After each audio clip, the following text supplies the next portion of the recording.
All right, and welcome once again to the Stewardship Network's monthly webcast. My name is Rob Luzinski, and I'm the community coordinator at the Stewardship Network. First, I'd like to tell you a little bit about the Stewardship Network. So, about us, we are a 501c3 nonprofit organization with an award-winning 20-year history. We are now serving 20 plus place-based TSN member communities across the Great Lakes with emerging presences around the country. And our free TSN webcast happens on the second Wednesday of each month at the Eastern Time Zone's noon hour. So you can put it on your calendar as a recurring event and join us as often as you are able. Our mission is to connect, equip, and mobilize people and organizations to care for land and water in their communities. So I'd like to tell you a little bit more about those various aspects of our mission. So we connect the specialized knowledge we've collected from and for our TSN member communities, and we share it as widely as possible throughout our network. We equip, we remove hurdles for TSN member communities so they can pour thousands of annual work hours into their ecosystems. And we mobilize through our TSN member communities, we make collaborative ecological stewardship accessible to all. So now let's dig into a couple examples of those pillars of our mission. So first, we will go with Connect, and we could not talk about Connect with one of our absolute favorite events every year, the Stewardship Network Conference, which just happened January 23rd and 24th of this year. And I have to say, it was such a magical time. It's such a great way for all of us to get together. We really, really appreciate everybody that was a part of it. And we have a little bit more information to tell you about it. But first, we'd like to give a shout out to our day one keynote speaker, Royal Ramey, who was told such an amazing and powerful story of his experience as an incarcerated firefighter and now working to help incarcerated firefighters find jobs after they are released. And it is such a magical and beautiful and powerful and timely story, as we all know, with the tragedies that are happening in LA right now with the wildfires. And just a few days after our conference, he actually was on The Daily Show with Jon Stewart. So that is a testament to how in demand he is and how poignant his story is in this day and age. So thank you again to Royal for joining us. So 2025 was a big one in terms of conference. We were really, really happy with the turnout. So I'll tell you a little bit more. We had a 23% increase in attendance versus 2024. Setting a modern TSN record. And when we say that, we mean post-pandemic, after we did a few years of virtual conferences. We had 80 plus amazing presenters, and all of them shared their knowledge and expertise and resources with the groups, and all of our attendees were so grateful for them. And we had 10 student scholarships awarded, which we're extremely proud of, and we're hoping to build on that even more in the future. And 60 plus attendees earned over 175 MDARD credits, continuing education credits that are going to help them continue to be certified to do work in the field as stewardship professionals. So we're really happy to provide that opportunity to our attendees. And to cap it all off, we had nearly 2,000 pairs of gloves for good distributed and on their way to field season this year. So attendees were able to either make orders in advance and pick them up at the conference or make orders at the conference. And thank you so much to Bob Zamet, who is our gloves technician, for packing up all those gloves. It was really amazing to see that all happen. So next we'll go into Equip. And we're once again talking about Gloves for Good. So we've hit some amazing milestones with this program. And who would have thought years ago that this program would have caught on so wonderfully with all of our supporters of the Stewardship Network. So thank you all for your support of this program. So we are at over 41,000 pairs distributed to stewardship efforts across the country through the Gloves for Good program. That is saving organizations and individuals over $63,000 in costs that they would have otherwise spent on new gloves. And that's over 3,000 pounds of waste averted from landfills. And so this is an amazing program by all accounts. We're really happy to give these gloves another life.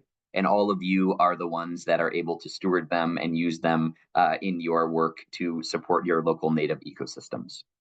So we have to shout it out. Does your team need gloves for 2025 events and activities?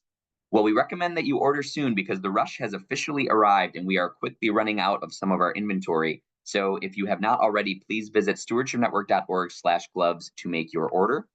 Smaller sizes are currently sparse, but quantities remain in adult sizes. And a lot of these gloves are fairly flexible in terms of their use. So we encourage you to make an order if you need some gloves for your workday activities, and we will do our best to fulfill your order. And finally, we have Mobilize. We have some very exciting news with the Stewardship Network. So I would like, on behalf of the team, to invite you to join us. Are you ready to use your finance, bookkeeping, and accounting skills in service of nature's caretakers? If so, TSN is now hiring a finance and fiscally sponsored projects manager to keep up with rapidly growing demand for our services. So, this is a really important role within our organization that helps us to increase our capacity to support stewards on the ground. So, this role is open now and it closes on March 2nd of 2025, so in just under a month from now. And we would really appreciate it if you could spread the word. So, you can visit stewardshipnetwork.org/hiring to find more information about the position if you're interested yourself. You can share that same URL within your networks if you're interested in spreading the word. And overall, we hope that we get a lot of great applicants for this position, and we're excited to welcome a new member to our team. So with that, I would love to introduce our speaker for this month. So we have Tanisha Williams, who is the director of University of Georgia's Herbarium. And the presentation today is on plants and people, examining how Indigenous knowledge systems help conserve native plant communities. With that, Tanisha, I will give it over to you. Thank you so much, Rob, and it's so nice to be here. I'm going to quickly switch over and share my um,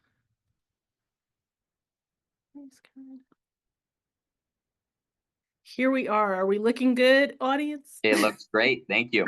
Okay. Thank you, everyone. I'm super excited to be here with you all. Wish I could be in person, but it's nice to chat online as well. I'm going to talk a bit about what I do here at the UGA Herbarium and how the herbarium is examining not Indigenous knowledge systems and how we help conserve native plant communities.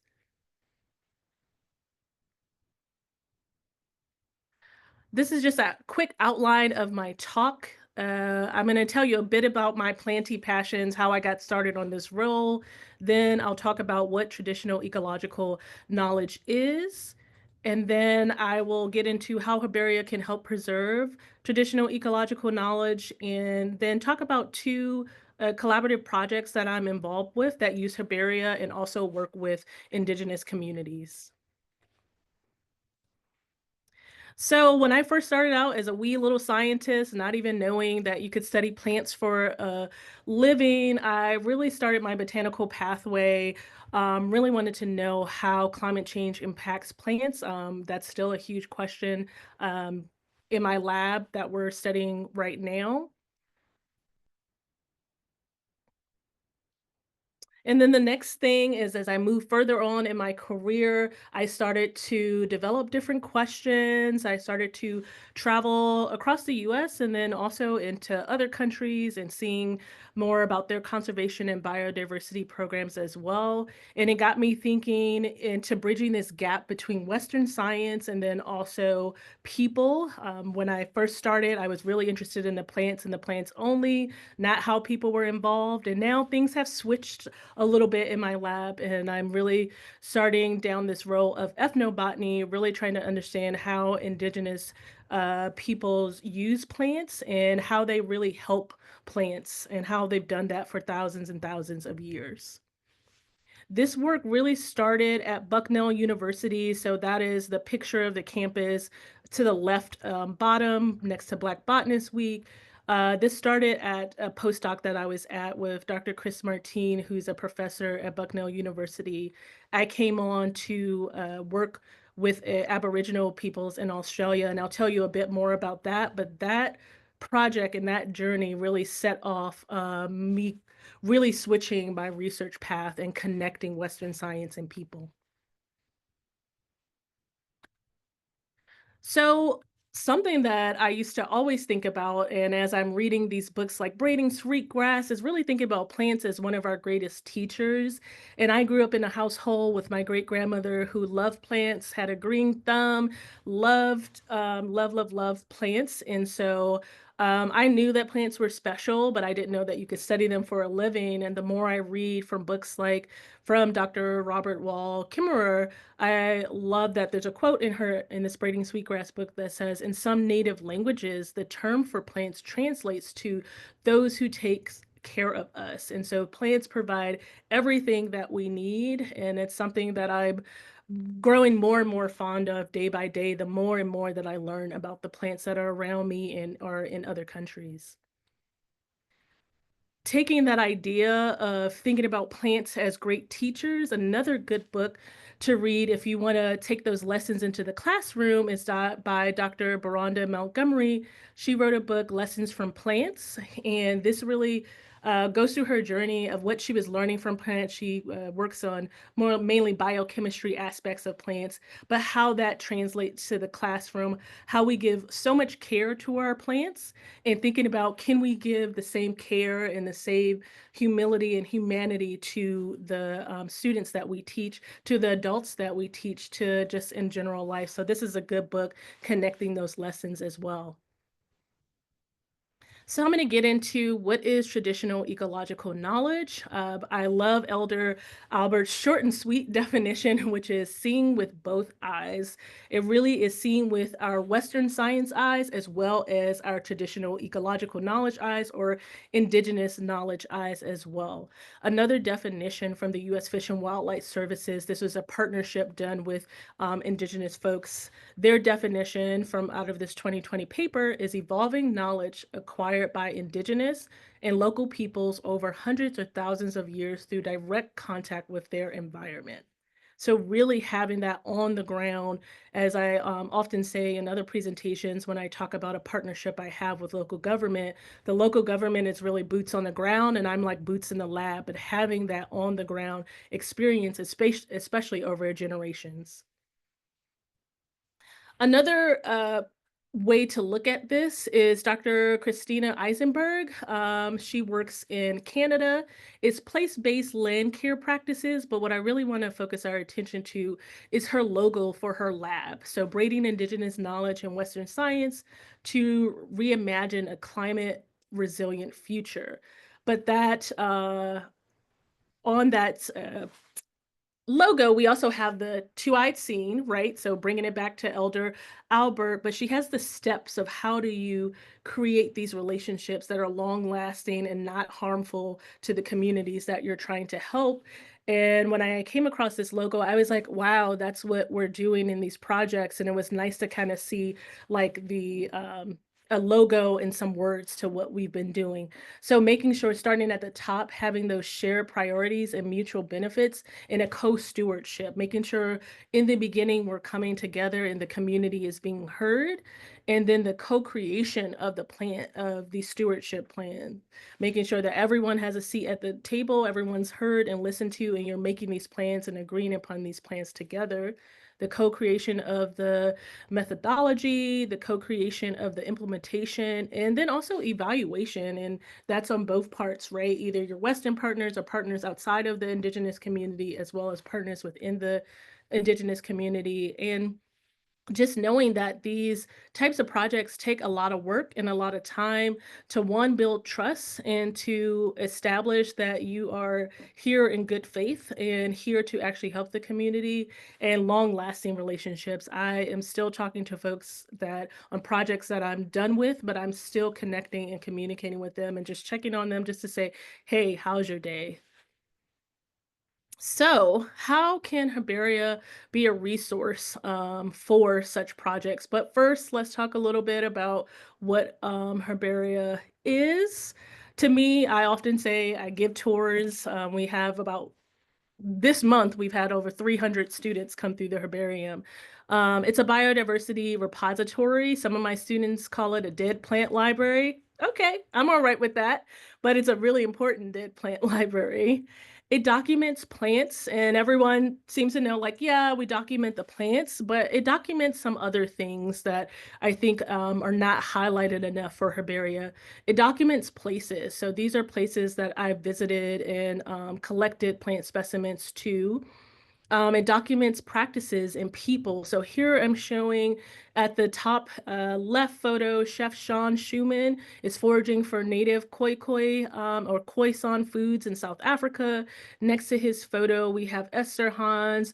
Nolix is foraging for sweetgrass in the meadows throughout Canada. If we come down to the women, the Cayetano family, there's a Gullah Geechee basket, really famous Gullah Geechee basket making family. They also use sweetgrass, so Mullenbergia, very similar to what Esther is picking. And then Mardu elder, Rita Cutter, who's clearing spinifex. So really, these herbarium records have a lot of history besides just documenting the plants. They document places and people.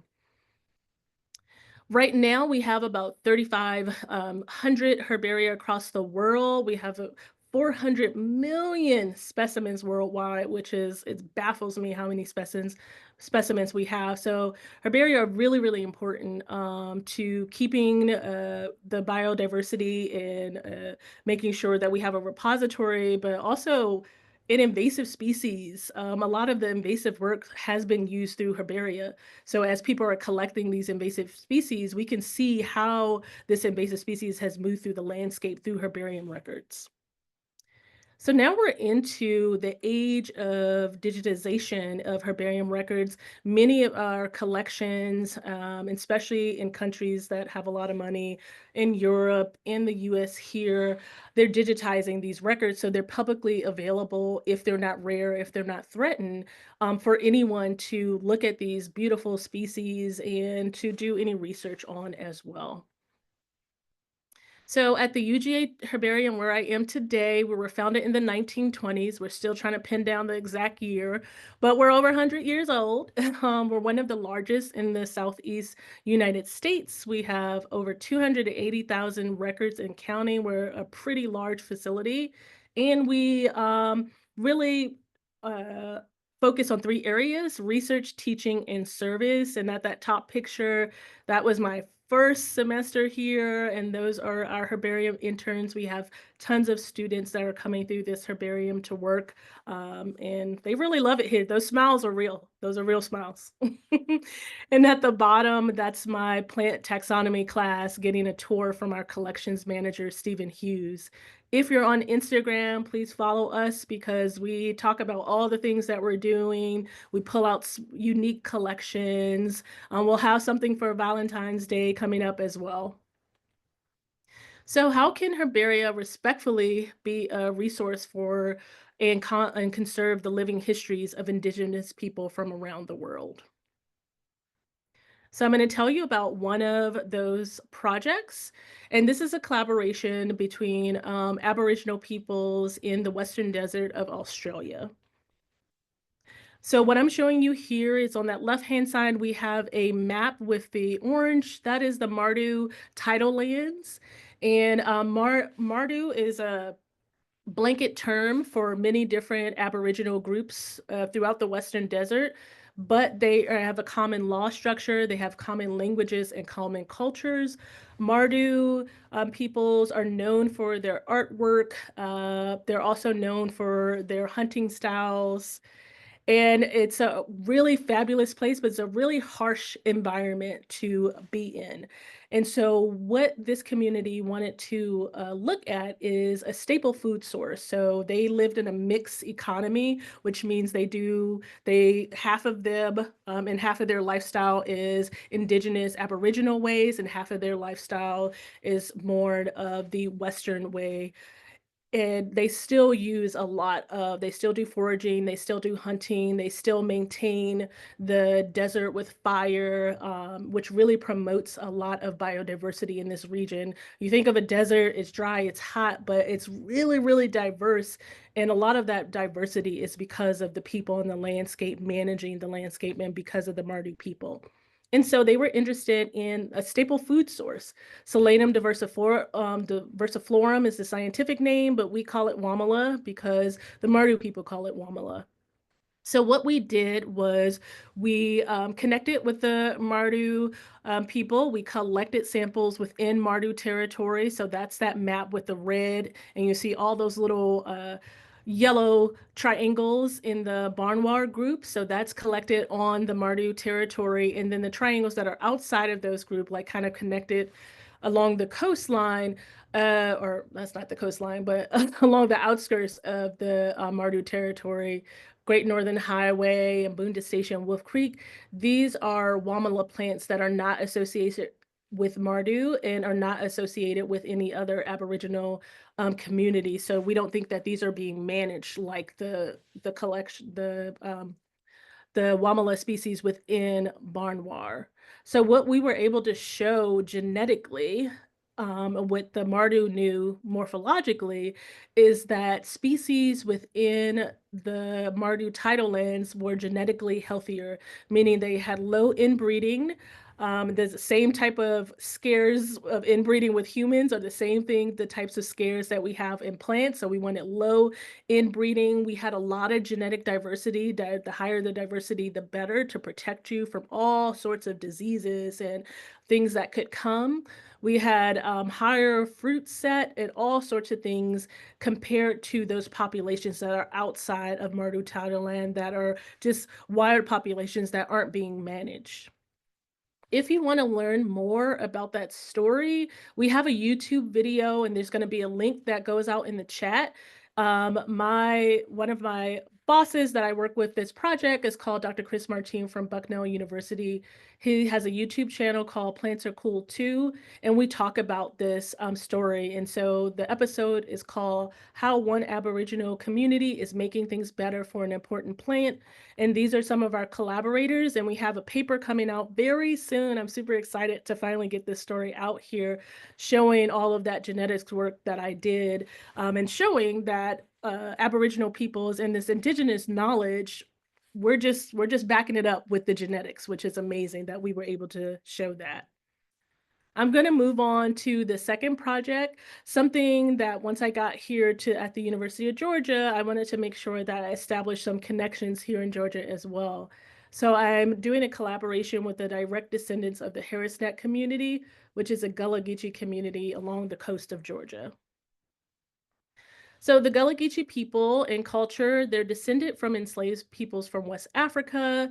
Majority of the folks have a direct line of descension from Senegal and Gambia, Sierra Leone, Liberia. They've worked on the peoples that were brought from these regions because they had the knowledge already. They were already in Africa working on rice and indigo and things like that. When they bought the enslaved peoples here, these people were directly put on those same types of plantations, right? So rice and indigo and Sea Island cotton, all throughout the coast of North Carolina, South Carolina, Georgia, and Florida. Because this habitat was so hot, if you start reading accounts and things like that, the enslaved masters couldn't handle it. And so basically, these folks that are working along the coast were left in isolation to work the fields by themselves, which really protected them from a lot of the ills of the slave trade, but that also protected their culture. And so a lot of that direct connection to Senegal and Gambia and Sierra Leone, the languages, the practices, the cultures, the customs were not lost. So now we're going to get to the Harris Neck community, a Gullah Geechee community very close to Savannah, Georgia. In 1865, the land was deeded to a former state slave, Robert Delagal. And then from the 40s to 75, Gullah Geechee, about 75 Gullah Geechee families were living on this plot of land. In 75, World War II is going on, and the government claims eminent domain to build an Army airfield on this plot of land, Harris Neck, which was a Black community. They were only given a few weeks to move off of the community before everything was burned down, except for the one white residence, which was able to stay on that land. In 1943, They used that airfield for 12 months only after they destroyed everything. And then that land sat there from 43 all the way to 61. And so between the years 61 and 62, the Department of Interior finally deeded the land to the U.S. Fish and Wildlife Service. And now the land is the Harris Neck National Wildlife Refuge. And from the 60s to the 2024, the community has been trying to get its land back. And this is the community that I work with. So in all of that trauma that has happened to them, something good that they're doing within their community is wanting to document and conserve their culture. And some of that is the culture that they have around plants. And so that's where I came in. And this project is being done by a whole host of folks, but it's almost like I feel like it's a telephone line, but I'll try to keep the story short. So I got here recently to the University of Georgia, and since I work on the continent of Africa, someone said, "Oh, you have to talk to Dr. Lizzie King, Elizabeth King, because she also works on the continent." And so Lizzie and I started to talk, and she was like, "Would the herbarium be interested in like a Gullah Geechee plant guy?" And I was like, "Of course." And then Lizzie introduced me to Krista, to Maya, to Margaret, and Francis. And so the photos that I have highlighted are really the powerhouses behind this project. And now Stephen and Jordan, Jordan is a graduate student, Stephen is our UGA Herbarium Collections Manager in the community, are coming together to make a coloring book and then also a plant guide. So Maya Timmons is an amazing illustrator, and she doesn't only do botanical works, but she does an amazing botanical illustration. And what she did is we got funding from the Sea Grant, and her cousin went around 2 summers ago to her at Harris Neck and then also kind of up and down the coastline, documenting to other Gullah Geechee communities, documenting culturally important plants. And then we sift through all that and picked out the 25 plants that almost everyone across the board said, like, this is what we use, this is what we used to use, and this is how we used it or had some significant importance. And so Maya put together this Gullah Geechee plant guide coloring book, which is amazing. It's a free coloring book. I know people are going to ask, how do you get one of these books? Right now, we don't, they're not for sale, but we don't have them online anywhere, but we're trying to figure out how we disseminate this coloring book. It's been disseminated through the Gullah Geechee Quarter. So like all of the Gullah Geechee communities have access and have this coloring book. I give them out to, we have 300 middle schoolers that just came by. I've given the coloring book to them. So if you come visit me at UGA, I'll have a coloring book for you. But I want to show you just one of my favorite plants in this coloring book is the Verbascum thapsus, so the mullein plant. And this is what the coloring book looks like. Maya gives you a little story about the plant. She gives you a little story about what she was thinking when she illustrated and drew this plant and a character. And every plant in the coloring book has a character. And so if we look at the mullein plant itself, she was saying like whenever we were going out and like looking at this plant along the coast, it is always found near seashells. So that's why she has the seashells around the mullein plant. And then for Vera, the curious medic, she took into account what this plant is used for. Not only in the Gullah Geechee, mullein is a plant that's used in many different cultures. And so the Vera, her hair looks like the inflorescence or the floral stalk. The reason why she has the rib cages and then the hips, because it's thought that mullein helps with respiratory infection. It's thought that it helps with arthritis and things like that. And then she has this medical bag, and most of the plant that is used are the leaves. That's why the leaves are wrapped around the leg and she's holding the leaves. It's just a wonderful, wonderful book. This is the Botanical Dream Team. I'm bringing in Raleigh Forrestal underneath my picture there because he is an undergraduate student that I recruited after my plant tax class. He's like, I'm really into ethnobotany and I would love to do a project with you. And so he helped with the next stages of this is actually making a plant guide that you can go out and kind of ID these plants in the field. So a companion to the coloring book.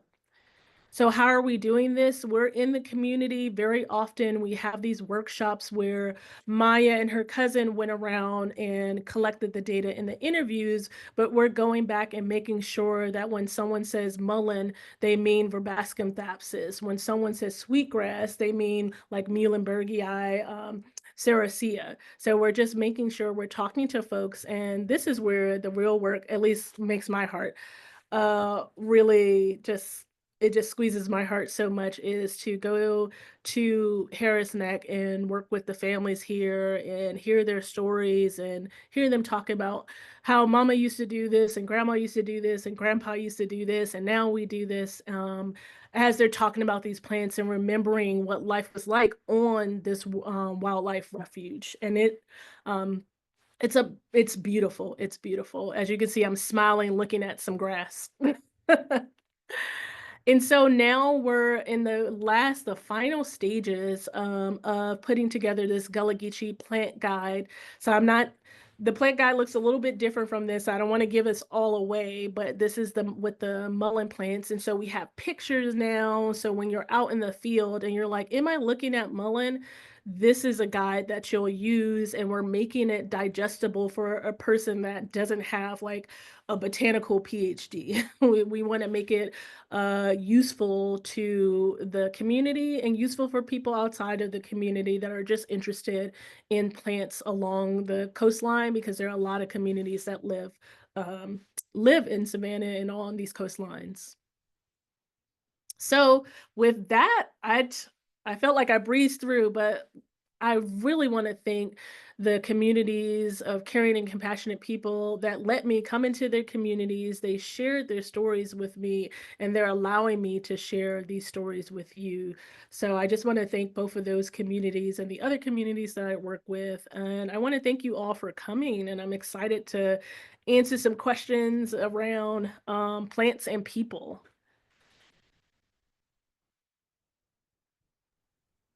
Hello, thank you so much for that. Really appreciate you, Tanisha. That was an amazing chat. Great. So I am just getting into our questions now, and I want to encourage folks in the audience, if you have questions for Tanisha, please feel free to share them in the Q&A section, and I will be happy to get to as many of them as I can. So the first question that I'm seeing is a question about the university that you work at. So do you all offer an ethnobotany or ecological ecology program at the university? We do not, unfortunately. We have like a ethno-botanical garden on campus. My plant taxonomy slash biodiversity class, I bring a lot of ethno-botanical knowledge, but we don't have like a degree in ethnobotany itself. Yeah, unfortunately. No problem. Thank you for that. And then we have one from Kevin talking about a more general context for programs like this. So I think from Kevin, I think herbaria are incredibly important and underappreciated. He mentions that Duke University had made a decision to close theirs due to the cost of upgrading and ongoing operations. And he was wondering about whether UGA has the same issues, or are there any ongoing threats to programs like this, and how do you kind of contextualize your work in order to continue to get institutions to prioritize funding for these important projects? Wow, Kevin. Yeah, that is that sent that closing of Duke. I can't even like say anything, right? That closing of Duke is it's heart-wrenching. Yeah, where the whole herbarium community has been working in the backgrounds trying to see what we can do, but I think it's a done deal because Duke cares about medicine more than it cares about other types of research. And so they've made that clear. But the one good thing out of that is that this herbarium facility, no one can take it as is because there's just way too many specimens, but it will be moved. And I think the last I heard split into two between, I think, two Texas institutes that have the space for it, because that's the thing, you need the space and then the money to maintain it. Here at the University of Georgia, thank goodness things are looking a lot more favorable for herbaria. And so we have about 13 different museum facilities and collections here at the University of Georgia. We're all under the arm of the Georgia Natural History Museum. And so we're the president of the university, the provost and everything are really excited about that feature. We have a lot of students coming into the herbarium. So I think we're okay, but we still make sure we remind people that this is an invaluable resource. Like all of these plants are one of a kind, just like you would have one of a kind artworks or the first printing press books. These are the exact same things that we have in these cabinets. And so I try to make sure and yell it every time I can to make people know that these are really important and we can't get them back if we lose this facility. That's a great question. Thank you so much for that. So one anonymous attendee asks, do you find that the knowledge about these plants is still prevalent in the communities that you engage with, or do you find there to be kind of a knowledge exchange between, you all sharing some of the history combined with, of course, you getting insights from the communities you engage with? Ooh, that's a good question as well. I'll say with the Mardu peoples for sure, the knowledge is passed down from young to old. And even the kids have really good botanical and then also just in general, like even animal knowledge and behavioral knowledge of and desert ecology knowledge. As far as the Gullah Geechee community that I'm working with, we're kind of seeing some of that knowledge break down as people move out of the community, as people get jobs outside of the community, is that's where we're seeing that disconnect. So we are seeing some of like erosion of some of that knowledge, and that's where these books come in, so we don't lose that knowledge. Absolutely. Thank you very much for that. Mhm. As I am just navigating another question. So from Greg, we have a question. Do you know of any ecologists studying the impact of indigenous removals on plant populations? And do you have any resources or papers to share on this topic? Yes, yes, yes, yes, yes. Yeah. Oh my gosh. Okay, so the Mardu, if you look up Dr. Rebecca Bleaky Bird, she's one of our collaborators. She did just a study like that. She looked at plant what was it? She looked at plants prevalence in the desert after the Mardu we kicked off their land, and then like the kind of decline in the desert, and then when they were brought back onto the land, when they were given that title land, she looked at the improvement of biodiversity, meaning like you had more species as far as numbers and different types of species, although also the desert was more productive. It wasn't as desolate and sad. I will get that to Rob and they can share that, but I know of a couple papers that are looking into that or groups. That's great. Thank you so much for that. All right, let's see here.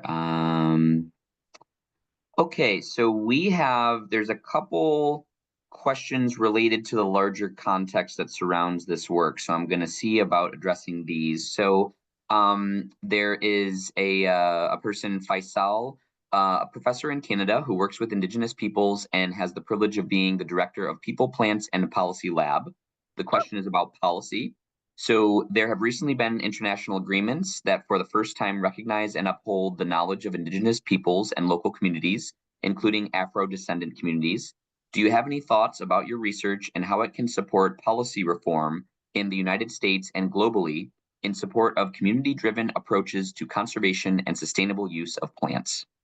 That's a long one, but yeah, yeah. that is a long one. Or I think they're talking well, actually, I don't know all the policy questions, but I know we follow the Nagoya protocol, which really highlights having this agreement with communities and having this agreement before any type of work is done. So we are all on the same page. We all know what we want. So kind of similar to that graph, that the two-eyed seeing, and how you had this co-creation and co-stewardship and co-implementation. We really take that to heart. And so we even have MOUs with different communities as well.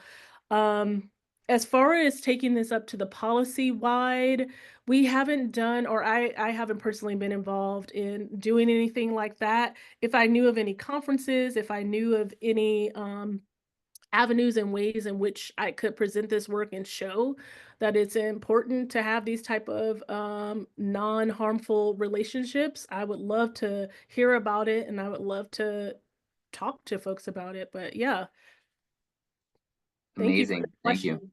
Yeah, of course, of course.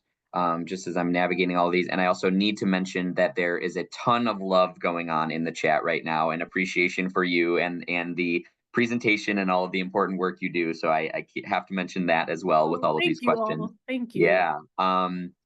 Oh my gosh. And there, we'll do a quick sidebar here, but there is someone noticed the quilt in the chair behind you, and they're Oh, asking about the yes. quilt.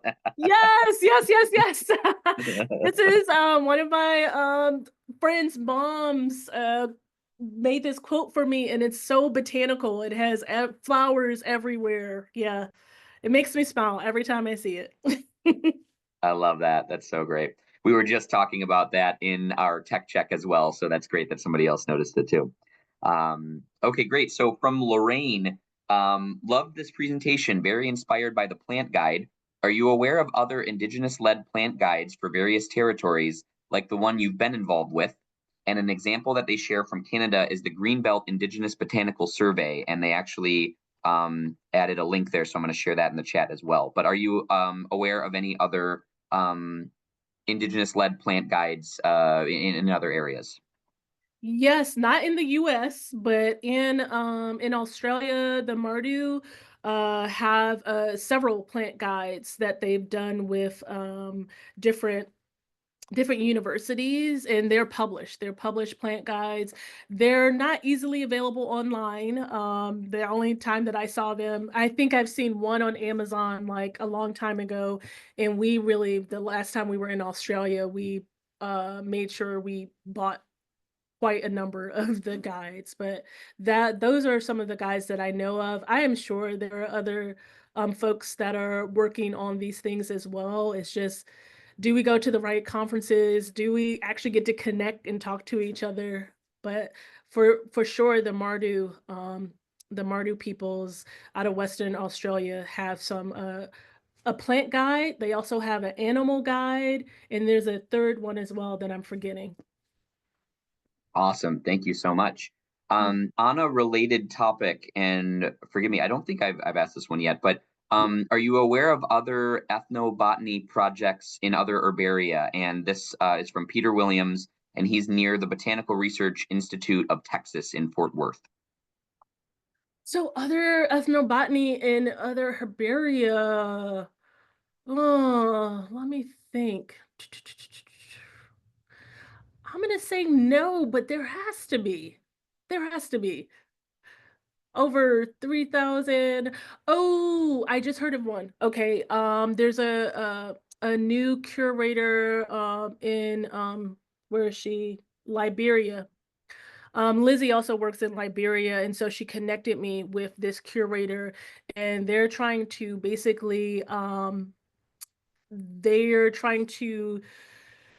revamp the herbarium after several wars and things like that. So they're trying to revamp and kind of do an inventory, but they're also wanting to do an ethnobotanical work there as well. So I'm just giving resources to them and seeing if there's a way that the UGA Herbarium can help them in their efforts. Great. Thank you. So we've had actually now a couple of people ask a question similar to this. So I will share this version of the question that I think captures others too, from Southwest Michigan Land Conservancy. So thank you for your work. How do you manage data sovereignty and genetic information regarding the plants so that native peoples or the plants that native peoples have been stewarding for centuries while also sharing among collaborators doing your work. So the question of data privacy and how that all kind of works out within your work. Yeah, we talk to the community. It's their decision. So if they are comfortable with us sharing it publicly, then we can share it publicly. If not, then we don't. Hmm. That's how, yeah, but that is Yeah. a great question and something if folks want to get into this, into projects and research areas like this, they should be thinking about and it should be discussed ahead of time. Hmm. Yeah, absolutely. And to dig a little bit deeper into that, I'm curious because I think other folks are wondering out there what are the best ways to approach some of these conversations and how do those conversations go, right? You're entering into a community either that maybe you have connections with already, or maybe you're making an introduction for this project and the ideas behind the project. And how do you introduce something like that? Something like the idea of gaining knowledge and resources from the community and sharing that more widely. How do those conversations go? How do you approach them? And maybe what are some of the opportunities and challenges you see within those interactions? Yeah, I would say I've had the blessing to be a part of these projects, and both of the projects I presented, someone had already had a connection to the community. So with the Mardu project in Australia, Rebecca is considered Mardu. She's been working in that community for decades. And so she was talking to her family members there and asking them about plants and things like that, and she was like, oh, maybe we should like be talking about that. Then she brought it up in the community meeting, and then the rest is history. For the Gullah Geechee project, this project came along because Krista was at a community, because one of our collaborators lives on the coast of in Savannah, because it's about 5 hours away from Athens where I am right now. And so she lives on the coast near Harris Neck, and she was at a community meeting and met some other folks from Harris Neck, started talking to them, and then Lizzie happened to get a grant, and then the rest is history. So a lot of this is what I was talking about, those long-term relationships. You really have to just start talking to people, start telling people what you're doing, and not I want to say not going in thinking that you're going to do this work, just seeing what the community wants. They just happen to sit next to each other at a town hall meeting to stop the town from spraying the native plants. And they started talking, and then they were like, let's do this work together, right? And we get together outside of the project. So I go down there for a week or two at a time, and I'm going to people's homes, I'm having dinner, I'm going to churches and things like that. And I'm getting to know people on a real and not superficial level. And so it takes a lot of time and effort, but it's such a rewarding partnership. It's such a rewarding friendship and relationship that you don't get to see if you're just doing something and just thinking about like as a research project, right? It's more than a research project. It's people's lives and their livelihood and their histories and their stories. Absolutely. Thank you very much for that. So another kind of stepping back a little bit into the larger context of this conversation, wondering about how this work has been impacted, if at all, by changes in federal funding sources, and also thinking about how this conversation kind of relates to larger conversations around climate change, both within the context of this project, but also within Indigenous communities that you're working in. So I guess we'll start with the aspect of funding and how you've been able to navigate that. Yeah, luckily, all the funding for these projects have been before, so I'm not sure what we're gonna do moving forward. I am working on a new grant with some folks out of South Africa looking at some medicinal plants, and so we're going to basically make sure our language is whatever needs to be said to get the work done, right? Mhm. We can't say climate change, sure, environmental change, but we're going to be studying the same things. So that's how I'm taking it. Um, as far as the communities, they've already like our funding for, and we're paying people to do this. Like we pay Maya to do the botanical illustrator. We've paid folks that have surveyed with us. That's already done and out of a sea grant. And so some of us it's sheltered because it's money, although it's government money, it's kind of money within UGA for that aspect. And then what Got was it. the second part to that question? Yeah, so just kind of about how specific communities that you're working within are addressing climate change in their own communities and how that kind of informs either the interactions you're having with them or just how they are understanding the changing environmental and climate context of the world that we all exist in. Oh, yes, yes, yes. So yeah, they are number one knowing this. Like they never had to question it. They can see it because remember, they have thousands and thousands of years of knowledge being on the landscape and being on the same landscape or being as we're talking about the Harris Neck community right next to it. So they move right next to the wildlife refuge. And so they can see it. And especially the Gullah Geechee folks because they're on that coastline. They have so much knowledge about what's been happening, about how much fish they can get, what's how much the coastline has eroded, what plants are there and not there because they're being inundated with this water. Like they know these things and are trying their best to get the government to see this, but indigenous communities and people of color are often overlooked. And so the Gullah Geechee in particular haven't had a lot of governmental support in order to help with the costs that comes with to protecting the coastlines. But on other coastlines where there's more of a white population, then the government has help in that. And they are like right next to the Gullah Geechee community. So it's a huge disparity that we see.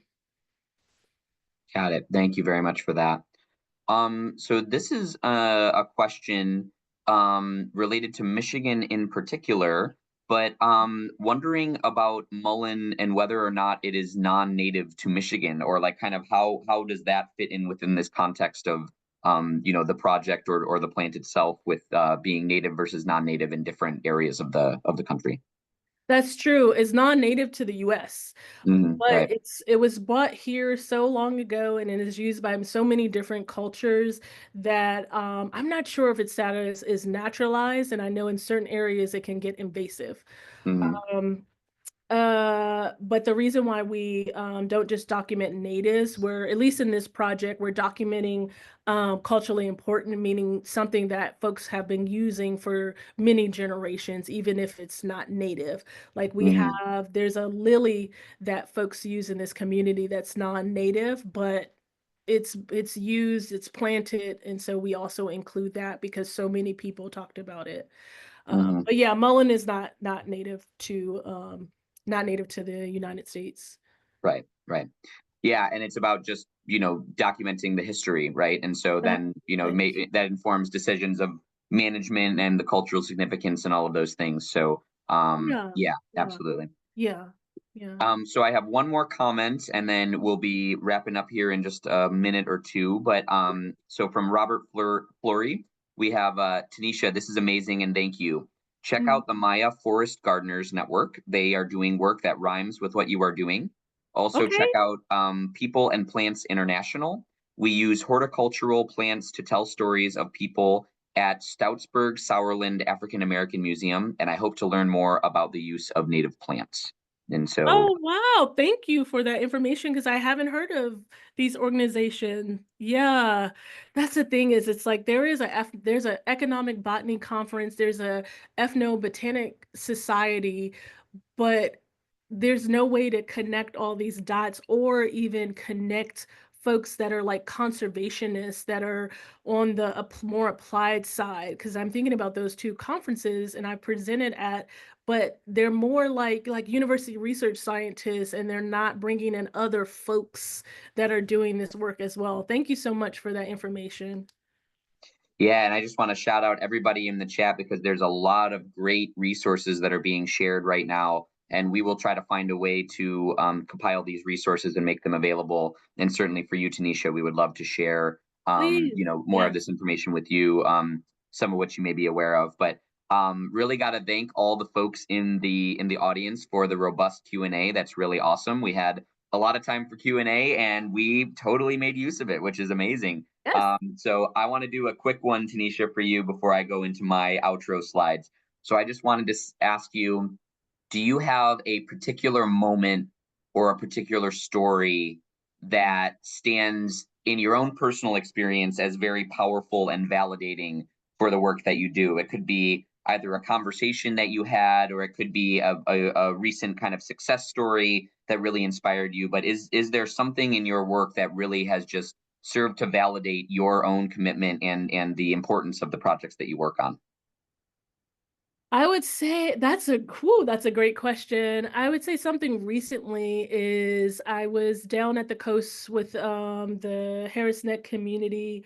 I went down there for a week, maybe a couple months ago, because I wanted to see these plants and where they are along the coast because things look different and I'm not from a coastline. And so I wanted to see the plants and I stayed down there for a while, and I went to church with the one of the families down there, and I would say just the fellowship after the church, and so many people came up to me and just said, "I'm just so happy that you care about us, right? You care about us, you care about the plants, and you're here. Like you're not just here for a workshop, you're not just here to give a talk, but you're spending like time with us." And that really, yeah, that those are the things that count. And that, like I said, it's not just a project, it's not just research, but when you're working with people on this level, it's about the people and their stories. And so you have to navigate that carefully and respectfully, and you have to spend time with folks in order to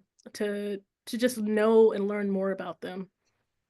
Absolutely. And I think that speaks to your approach that you were talking about in terms of having some of these difficult conversations. It's about those interpersonal connections and building of the trust. And it has to be very much on that on the ground, interpersonal, individual to individual level, in order to build that, right? And then that becomes, a wider approach to community engagement. Well, Tanisha, Mm. thank you again so much. And I will just now jump into a couple outro slides, but so much appreciation coming in the chat. And so we really just couldn't be more thankful for you joining us today. So thank And you. Thank thank you. you all. Yeah. All right. So now getting into our final couple slides here. So we encourage you to become a regular of our webcast. So you can register for upcoming episodes of interest, always on the second Wednesday of the month at Eastern Time Zone's noon hour. And so you can visit stewardshipnetwork.org/webcast in order to do that. So I'd love to tell you about a couple that we have coming up now. So we have Towards Sustainability, Developing a Comprehensive Climate Action Plan with Katie Carlisle and Jennifer Jaworski at Huron-Clinton Metro Parks. That's coming up next month, March 2025. Then we have 21st Century Stewardship, Infusing Environmental Stewardship with Global Citizenship Education. That's with Ava Goodale at Deerfield Academy, and that is in April of 2025. And then we have The Armadillos Are Moving, but Carners Are Trapped. Neo-natives, managed relocation, and what to do about wildlife climate refugees. That's with Chris Hobing of the Michigan Department of Natural Resources, and that's coming up in May of 2025. So with that, I will just say thank you all so very much for being here. Thank you, Tanisha, for being such a wonderful presenter, and we hope to see you again next month. Until then, take care.